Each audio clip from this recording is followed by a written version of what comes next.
Saya Cato, mahasiswa S3 program doktoral UIN Cyber Syekh Nurjati Cirebon.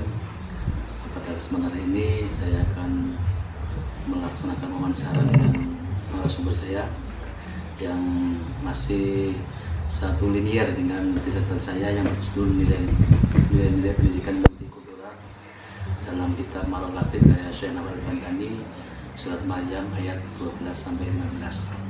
Dan alhamdulillah pada kesempatan siang hari ini, hari Selasa tanggal 5 Agustus tahun 2025, saya bersyukur pada kesempatan untuk mewawancarai narasumber saya, yakni Gus Miftah Wibowo. Beliau merupakan mahasiswa dari Al-Azhar, Kairo, Mesir, jurusan sejarah, dan juga beliau termasuk pegiat atau aktif dalam kegiatan filologi, penelitian karya-karya klasik ulama Nusantara, serta keilmuan beliau masih linear dengan kajian-kajian tafsir, literasi klasik, serta pendidikan multikultural. Selamat siang, Gus. Selamat siang, Mas Anto. Apa kabar, sehat, Gus? Alhamdulillah. Alhamdulillah. Ini Gus, mohon maaf saya mau bertanya terkait dengan pengalaman panjenengan selama kuliah di Al-Azhar terkait dengan manuskrip ulama-ulama Nusantara. Lebih fokusnya ke kitab Marah Labid saya Syekh Nawal Al-Bantani, Gus.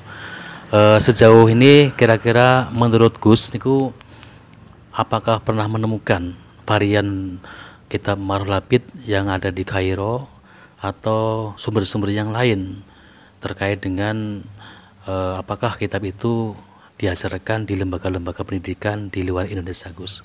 Monggo silakan, Gus. Ya. Izin masuk.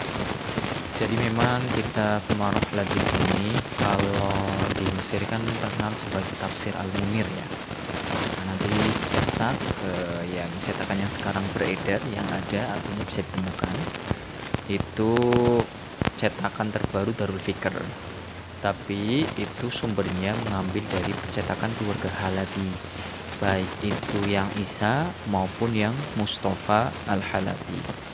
Nah, namun teman-teman kalau mau merujuk lebih bagus ya tahqiqannya itu di Isa Halabi, karena itu yang masih bisa ditemukan. Jadi kalau yang tersebar itu Darul Fikr, tapi yang jarang tapi bisa ditemukan itu Isa Halabi di penerbitnya langsung. Nah, adapun cetakan yang paling lama itu cetakan Maimaniyah. Itu. Dan itu sudah sangat langka sekali di sana.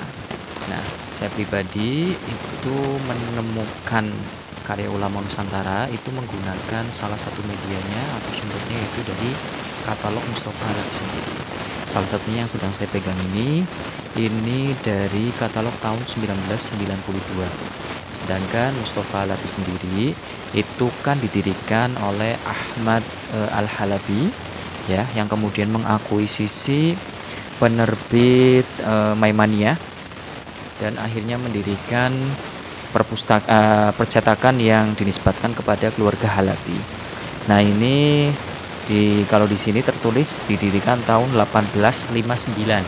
Maksudnya adalah ketika Ahmad Halabi atau pamannya Mustafa Halabi itu mengakuisisi Maktabat Tua Maimaniyah tersebut. Nah, dari situlah cetakan yang tua, cetakan Marah Labid itu ditemukan. Saya kira sekarang ada di Darul Kutub Al-Misriyah, karena di katalog yang ditulis oleh salah seorang katalog Mesir itu ditemukan juga di sana. Terus di Azhar juga ada, saya kira. Dan seharusnya di Mekah dan di Turki itu juga ada ya. Mungkin Mas Ato bisa penelusuran lebih lanjut untuk cetakannya. Seperti di Hijaz itu ada Matba'ah Al-Majidiyah dan juga Al-Matba'ah Al-Utsmaniyah, termasuk di Istanbul.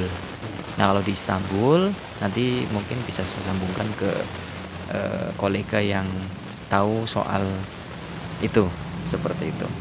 Nah, untuk di katalog ini kita akan temukan bahwasanya kitab tafsir Marah Labid atau kitab tafsir Al-Munir ini ada di katalog nomor 23 ya. Di sini ditulis ya, harganya kosong, tapi itu Di atasnya ada tafsir Zamakhsyari, itu harganya 4 jilid adalah 70, maka di bawahnya biasanya setengah atau 35 pon pada tahun 1992 won Mesir, karena 2 jilid seperti itu. Itu biasanya hitung-hitungnya seperti itu ketika saya juga membeli dari Halabi, dihitungnya per juz seperti itu. Sedangkan untuk itu varian cetakannya, berarti ada Maimania, kemudian ada Isa Halabi, Mustafa Halabi, lalu yang terbaru adalah Darul Fikr yang ngambil dari sebelumnya, lalu yang lebih lama lagi kami kira ada di Al-Majidiyah. Nah itu harusnya ditemukan di maktab di perpustakaan King Abdul Aziz atau Ummul Qura atau di perpustakaan Mekah, harusnya ada salinannya di sana ya. Ataupun di Nusantara seharusnya ada, khususnya di wilayah-wilayah Sumatera maupun di Jawa bagian barat, tempat Syekh Nawawi berasal ya, daerah Banten. Nah, mungkin kita belum menemukan aja. Nah itu soal varian cetakannya. Sedangkan apakah itu diajarkan? Kalau semisal di Kairo, saya sendiri belum pernah mendengar ya. Tapi bukan berarti tidak ada kemungkinan soal itu ya. Kita tidak tahu apa yang dimaksud sebagai institusi itu adalah institusi yang resmi sekali seperti Al-Azhar, ataukah perkumpulan mahasiswa pelajar zaman dulu bisa dikategorikan sebagai institusi, karena mereka pun membentuk kelompok-kelompok belajar seperti kelompok studi Wali Songo atau KSW dan lain sebagainya, atau himpunan pelajar Jawi ya, zaman dulu. Namun kalau yang di Hejaz tentu kita banyak mendengar orang-orang ulama kita itu banyak yang menjadi imam Masjidil Haram dan juga mengajar.